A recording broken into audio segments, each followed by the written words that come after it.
Hello, नमस्कार दोस्तों। मैं हूं आपका अपना जाना माना डॉक्टर अशोक कुमार, सेवानिवृत्त वैज्ञानिक, लुवास अर्थात हरियाणा कृषि विश्वविद्यालय हिसार तथा संस्थापक एवं संचालक भारतवर्ष के नंबर 1 मशरूम स्पॉन प्रयोगशाला Snow View mushroom lab and training centre 1064 Gandhi आश्रम, नरेला, दिल्ली। जी हाँ, मेरा फ़ोन नंबर है 98 120 19 128, इंग्लिश में 98 120 19128। तो जैसा कि आप जानते हो दोस्तों, हमने आपके लिए एक ये सीरीज निकाल रखी है जो मशरूम उत्पादन करने के लिए, अच्छा मशरूम उत्पादन करने के लिए आपको इसके वीडियो देखने अति आवश्यक हैं। तो ये एक तरह से ट्रेनिंग शुरू कर रखी है आपकी पिछले 10 महीने से। तो आज जो हम आपको वीडियो डाल रहे हैं वो उस वीडियो का टॉपिक है, वो है मशरूम उत्पादन के लिए भूसा आदि कैसे स्टोर करें। जी हाँ, अभी पीछे आपका क्या कहते हैं, सरसों की तूड़ी इकट्ठी की अभी लोगों ने, और अभी आपने जो है ये गेहूं की कटाई शुरू हुई है, तो अब आप गेहूं का भूसा भी इकट्ठा करने लग रहे होंगे। तो दोस्तों, आपको मैं बता दूं कि और भी इसके साथ जो आपको वीडियो देखना है, वो वीडियो देखना है आपको वीडियो नंबर 38 व नंबर 2। अगर इसके साथ आप उनको भी देखेंगे तो आपको पता लग जाएगा कि इसमें कैसे कैसे आप और अच्छा इस वीडियो का लाभ उठा सकते हैं। तो जब आप ये भूसा वगैरह इकट्ठा कर रहे हैं या खाद वगैरह इकट्ठा कर रहे हैं कंपोस्ट के लिए, जो है ना, आपने ये भूसा इकट्ठा करना है। तो अब जैसा कि आप देख रहे हो, पिछले साल वर्ष से आपका भूसा बहुत महंगा होने लग रहा है, तो लोग बाग धीरे धीरे सरसों की तूड़ी की तरफ तथा अन्य विकल्प भी देख रहे हैं। तो इनके लिए आपको सबसे पहली चीज तो आपको मैं बता दूं कि 2 बातों का आपको विशेष ध्यान रखना है। नंबर 1, तो कभी भी किसी भी अवशेष को दूसरे अवशेष के साथ शुरू में ही मिला के ना रखें। सपोज करो आपको गेहूं का भूसा इकट्ठा करना है और साथ में आपको सरसों की तूड़ी इकट्ठी करनी है, तो सरसों की तूड़ी को आप अलग से इकट्ठा कीजिए, भूसे को आप अलग से इकट्ठा कीजिए, और इनको आपने जब इस्तेमाल करना है तो उस समय आपको इन्हें अलग अलग भिगोना है। अगर आपने ये शुरू में मिला दिए और आपने इनको शुरू में मिले हुए को ही आपने इसको भिगोया, जिसको हम प्री वेटिंग स्टेज बोलते हैं, अगर आप उसे भिगोगे तो, क्योंकि तूड़ी की जो है, सरसों की तूड़ी का जो आपका एब्जॉर्प्शन पावर है, उसमें सोखने की शक्ति है पानी को, उसकी अलग है, भूसे की अलग है, पुराड़ की अलग है, सरसों के में उसका क्या कहते हैं, बाजरे की पूड़ी की अलग है, और जितने भी अवशेष हैं, जैसा कि इसमें 2 नंबर वीडियो में आप देखोगे, उसमें मैंने आपको कई अवशेष दे रखे हैं। तो हर कृषि अवशेष की पानी सोखने की क्षमता अलग अलग होती है, तो आप हमेशा इन्हें अलग अलग स्टोर करें, अलग अलग स्टोर करके, और आप इन्हें अलग अलग ही भिगोएं। और जब आप प्री वेटिंग कर लें 2 से 3 दिन का, उसको भिगो के जब आप इसमें माड़ मिलाएं, जैसे खाद वगैरह जो भी आपको कुछ मिलाना है वो जब मिलाएं, उस समय आप इनको मिलाएं और फिर आप इकट्ठा उसकी ही बना दें, तो वो बढ़िया रहेगा। अगर आपने शुरू में ही मिला दिया तो आप देखोगे कि उसकी जो है ना अच्छी तरह से भिगाई नहीं होगी और वो आपको नुकसान देगा। तो दोस्तों, आपको ये कैसे वो करना है, एक और मैं आपको यहाँ बताऊं कि जब कभी भी आप कोई भी कृषि अवशेष, चाहे वो भूसा है या पुराड़ है या आपका अन्य सरसों की तूड़ी है, कभी भी कोई भी वो अवशेष आप ले रहे हैं और आप उसे इकट्ठा कर रहे हैं, तो वो आपका भीगना नहीं चाहिए। उसको बरसात से आपको 100% बचाना है। अगर वो भीग गया और भीग के फिर आप सोच रहे हो कि ना, रात को था इकट्ठा कर रखा था, भीग गया था, अच्छी तरह से भीग गया, और आपने 2-4 दिन उसको फिर सूखने दिया और फिर आपने इकट्ठा किया और उसको ऊपर से ढक दिया, तो आप ये देखिए कि जो उसमें तापमान बढ़ना है, जो उसमें गर्मी आनी है, तो वो गर्मी आपकी निकल जाएगी। आप बहुत से आप देखते हो कि आपके आसपास के जो किसान हैं, कई बार उनका भूसा वगैरह भीग जाता है, तो वे आप लोगों के पास भी आते हैं, भाई आप मेरा ये भूसा ले लो, ये भीग गया है और आपको तो भिगोना ही है। तो ऐसा नहीं है कि आप भीगा हुआ भूसा ले लेंगे। अगर भीगा हुआ भूसा या भीगी हुई तूड़ी या अन्य अवशेष आपने भीगी हुई ली, तो उसमें आप ये मान के चलो 90 से 95% आपको उसमें इच्छित रिजल्ट नहीं मिलेंगे, उसमें आपको अच्छी पैदावार नहीं मिलेगी और हो सकता है कि वो आपका बिल्कुल फेल हो जाए। तो कभी भी आप ऐसा ना करें कि भिगोया हुआ आप इस्तेमाल ना करें, तो उसको आपको पानी से बचाना अति आवश्यक है। दूसरा, इन दिनों में आप देखते भी होंगे कि बरसात भी बेमौसमी हो जाती है और आंधी भी चलती है। आंधी में अगर आपका भूसा सही आपने लिया और सही से एकदम नहीं ढक कर पैक करके रखा, तो जब उसमें आंधी लगेगी तो आप देखोगे कि वो उड़ना शुरू हो जाता है और आपको यही नहीं मालूम कि उसमें से कितना रखा था, कितना वो आंधी उड़ा लेगी। तो आपको आंधी से भी बचाना है और आपको अपनी कृषि अवशेष को उससे ही बचाना है, पानी से ही बचाना है, बरसात से ही बचाना है। तो देखिए, वैसे तो आप सब जो भी इसका मशरूम का काम करते हैं उनके पास जो है ना वो किसान के बच्चे होते हैं तकरीबन, और उन्हें पता होता है किस तरह से। लेकिन फिर भी मैं यहाँ आपको अलग अलग जगह के किस तरह से लोग बाग भूसे को रखते हैं या तूड़ी को रखते हैं, वो तरीके मैं आपको बताना चाहूँगा। तो सबसे पहले तो मैं आपको कहूँगा कि इसके साथ जो वीडियो देख रहे हो आप, ये वीडियो नंबर 38 व वीडियो नंबर 2 भी देखें। और अब कृषि अवशेष देखना स्टोर करने के तरीके, नंबर 1 सबसे पहला जो तरीका है, जो आमतौर पर प्रचलित है और बहुत बढ़िया तरीका है और बहुत सस्ता तरीका है, वो है कृषि के लिए भूसे के लिए कूप बनाना, या हमारे हरियाणा में या पश्चिमी उत्तर प्रदेश वगैरह में इसे बूंगे में टूरा रखना भी कहते हैं, या बूंगा भी बनाया जाता है। अब ये देख रहे हो इस तरह का बूंगा बनाया जाता है और ये उसकी गेहूं की नाली ले लेते हैं और गेहूं की नाली चारों तरफ गाड़ के और उसको चारों तरफ से मूंज की उससे रस्सी से बांध लेते हैं, या आपके जो नाली होती हैं उन्हीं का रस्सा बना लेते हैं, उससे ही बांधते हैं। और कुछ मजबूत जिस तरह से ठांसरे वगैरह होते हैं उनके भी इसके साथ लगा दिया जाता है। तो ये बांधने वाले अब दिन पर दिन कम होते जा रहे हैं, लेकिन आपको फिर भी बांधने वाले मिल जाएंगे। तो ये आपका जो कूप बनाना है या बूंगा बनाना है, इससे बढ़िया और इससे सस्ता तरीका भूसा रखने का नहीं हो सकता। इसमें कभी भी आपका भूसा नहीं बिकेगा अगर आपका ठीक बना रखा है। और इसमें आप कितना भी भूसा आप स्टोर कर सकते हो, 1 बना लो, 2 बना लो, 3 बना लो, जैसी आपकी ज़रूरत है आप उस हिसाब से आप छोटे से लेके मध्यम तक और बड़े तक भूसा आप इसका कूप, भूसे का कूप बना सकते हो और आप आराम से उसको रख सकते हो।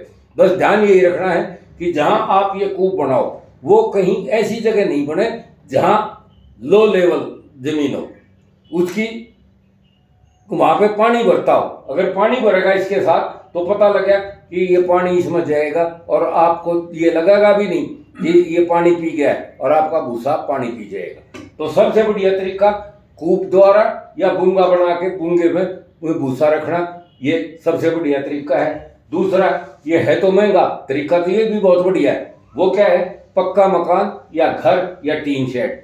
देखिए जो बड़े बड़े फार्म हैं, एसी फार्म वगैरह हैं, उन पर तो वो टीन शेड वगैरह डलवा सकते हैं ये, लेकिन हमारे जो सीजनल फार्मर्स हैं वो इस चीज़ को नहीं कर सकते। और वो अपने घर के पशुओं के लिए तो जो है ना अपने घर में थोड़ा बहुत वो साधन बना सकते हैं या उसमें रख सकते हैं, लेकिन उनमें तो सीजनल लगानी है, इधर से उधर वो लेके भी जाना है, फार्म भी हर अगले साल दूसरी जगह लगाना है, तो उनके लिए संभव नहीं है और काफ़ी महंगा ये तरीका है, इसमें काफ़ी पैसा लगता है। तो ये तो खाली एसी वालों के लिए टीन शेड वगैरह बना के और उसमें जो कहते हो गाड़ी घुसा दे, वहाँ खोली कर ले। और उसमें जो है ना ये भी है कि आजकल ब्लोवर आ रहे हैं, जैसे उसमें ब्लोवर को रख दिया, वो उसके ऊपर चढ़ाता चला जाएगा। जब उसे चलाएंगे इलेक्ट्रिक मोटर से तो उसमें भरने की भी ज़रूरत नहीं है, वो इलेक्ट्रिक मोटर और वो ब्लोवर जो है वो उसको टूटे को वहाँ से अपने से सक करके खींच के और आगे ऊपर तक फेंक देगा। तो उसमें भी आप ये कर सकते हो। अब तीसरा तरीका है कि खेत में ही ढेर बनाकर, ये हमारे यहाँ आपका ये समझिए कि करनाल, कुरुक्षेत्र और आपका पंजाब, यहाँ पे ज़्यादातर ये इसी तरीके से खेत में ही जहाँ वो भूसा निकाला वहीं पे उसको पड़ा छोड़ दिया, फिर दूर से पानी ले आए ट्यूबवेल द्वारा वहाँ थोड़ा सा गड्ढा किया, गड्ढा करने के बाद उसमें जो है ना थोड़ी सी तगार बनाई या गार बना दी, गार बना के फिर उसी को छिड़क देंगे, ऐसे ऐसे करके चारों तरफ इसके ऊपर छिड़क देंगे। तो इसके ऊपर छिड़क देंगे, फिर इसको हल्की सी लिपाई कर देंगे और ये सूख जाएगा। और इसके आसपास ये पूरा खेत में जो है ना, यहाँ पे फिर वो टाइम आने पर ध्यान लगा देते हैं। ये सबसे बेकार तरीका है, लेकिन ये यहाँ पे पंजाब में और इसमें आपके इधर उत्तर प्रदेश साइड में ये कुछ सरदार भाई हमारे वहाँ गए हुए हैं खेती वेती करने के लिए, और उनके फार्म है, वो ये तरीका वहाँ पे भी अपनाते हैं। वो भी इस तरह से अपना भूसा रखते हैं। तो इसमें क्या है कि जब इसमें ये यहाँ पे आपका धान की पौध लगा दी, धान लगा दिए, अब धान में तो आप जानते हैं कि पानी भर के खड़ा रहता है, तो इसमें पानी धीरे धीरे धीरे धीरे इसमें चढ़ता रहेगा। और ये आपको भूसे को ऐसा नहीं दिखाएगा कि भाई ये बहुत पानी पी गया है, लेकिन वो धीरे धीरे चढ़ने से, जैसे आपका गिलास में आपने वो किशमिश डाल दी, तो किशमिश पहले वैसी होती है ना सुखड़ी हुई, जैसे ही पानी मिलेगा तो वो फूलती है, ऑस्मोटिक प्रेशर के कारण वो फूल जाती है। तो इसी तरह से ये भूसा धीरे से पानी पी जाएगा। और अगर आप कभी इसका तजर्बा भी करना चाहें तो आप तोल कर रख लो, तोल कर रखने के बाद फिर आप इसमें ऐसा कर लेना, जब आप निकालोगे तो आपको पता लगेगा कि आपका भूसा वजन में काफ़ी बढ़ चुका है। और उसमें धीरे धीरे आपका जो माइक्रो ऑर्गेनिजम्स का जो रिएक्शन एक्शन है वो होता है, और उसमें जो है आपको अच्छी पैदावार नहीं मिलेगी। दूसरी चीज़, आप इस तरह का भूसा खरीदो भी मत बाहर। जो व्यापारी आते हैं दूर दूर, क्योंकि यहाँ से पंजाब से भी जाते हैं, आपके उधर तराई इलाके से सारी यूपी में जाते हैं, तो उनसे आप खरीदना ही। उसके ना खरीदने का क्या कारण है कि वो इसको जेड़ी से या लाठियों से इसके ऊपर ठका ठक खूब बरसाते हैं, ताकि वो उसी में फूट जाए और वो रेत मिट्टी उसी में मिल जाती है, और उसको उठा के भर देते हैं। तो आप ऐसे तूड़े की कैसे, भूसे की कैसे पहचान करोगे कि आप जब उसमें हाथ दे के देखोगे भूसे में, तो आप देखोगे कि आपका ये हाथ सारा जो है ना मिट्टी इसमें सन जाएगी। तो ये भूसा भी जो है आप मिलाओ दोगे उसके वेट के अनुसार, तो उसमें वेट में भी आपको ज़्यादा मिलेगा, जबकि भूसा मिलेगा आपको कम, और इसमें सीला हुआ भूसा मिलेगा, और ये आपके लिए खतरनाक है। तो इसका भी ध्यान रखना। इस तरह से आप करो, पहले तो करना ही नहीं चाहिए, और अगर आपको करना ही पड़ जाए तो इसके दूर दूर तक चारों तरफ काफ़ी जगह बना दो, ताकि उसमें पानी ना लगे उसके साथ, और उसमें पानी धीरे धीरे वो आपका भूसा ना पिए। अब चौथा तरीका कि मशरूम फार्म में चारों तरफ टाटे लगाकर वह बांसों के साथ। अब बहुत से आदमी जो है ना क्या करते हैं कि चारों तरफ जो है ना इस तरह से बांस गाड़ देंगे, 2 से लेकर 5 फुट तक, 2 फुट पर 3 फुट पर बांस गाड़ते रहे, और उसमें जो है ना इस तरह से बांस बांध देंगे। फिर वहाँ पे जो है ना वो लगा देंगे पल्लड़ वगैरह, जिस तरह से ये आपके कट्टे वगैरह नहीं आते खाद वगैरह के कट्टे, उसको लगा दिया, और उसमें चारों तरफ से करके उसमें बढ़ते चले जाएंगे। और फिर आखिर में जाके इसको जो है इस तरह से आखिर में जाकर उसको ढक देते हैं, और उसके ऊपर कुछ ये ताकि पन्नी वगैरह उससे ना खराब हो धूप वगैरह से, इसके ऊपर वो डाल देते हैं, क्या कहते हैं पुराड़ वगैरह। तो वो भी जो है ना थोड़े दिन रहती है, तो आंधी में उड़ती है, उड़ने के बाद यहाँ से कम में के ये पन्नी फट गई और इसमें से पानी चला आता है, तो ये आपको नुकसान देता है। अगर आपको इस तरह से करना है तो बड़ी सावधानी पूर्वक करना है, और ऊपर कोई पन्नी वन्नी ना डाल के आप एक तिरपाल आता है, जैसे आप देखते हो जिन्हें हम सिल्फोलिन का तिरपाल बोलते हैं। आमतौर पर अगर आपको पहचान करनी है तो आपके यहाँ सड़कों पर ट्रक चलते हैं, ट्रक में आपने देखा होगा 2 किस्म के तिरपाल लगे होते हैं, एक नीला और एक पीला। तो दोस्तों उसमें नीला तिरपाल आप ले सकते हैं, पीला तिरपाल आप मत लेना, क्योंकि वो आगे आपके शेड पे भी काम आ जाएगा। तो इस तरह से आप चारों तरफ टाटे लगा के ऊपर इसको बेहोश को दबा के अच्छी तरह से, ताकि इसमें पानी वगैरह ना आवे। और ये सिल्फोलिन का एक बहुत खासियत है कि इसमें धूप का असर नहीं होता इस पर, क्योंकि आमतौर पर आदमी ये सोचते हैं प्लास्टिक है, लेकिन ये प्लास्टिक की दूसरी फॉर्म है जिसके ऊपर आपका धूप का और बरसात का प्रभाव नहीं पड़ता, और ये आपका साथ के साथ चलेगा, और ये आपके पास कई साल तक आपके फार्म पर चलेगा। पहले आप इस पर लगाओ, फिर उस सिल्फोलिन के तरपाल को उतार के आप अपने जो शेड के ऊपर जो छत लगानी है आप उसमें भी लगा सकते हो। तो इस तरह कर सकते हो।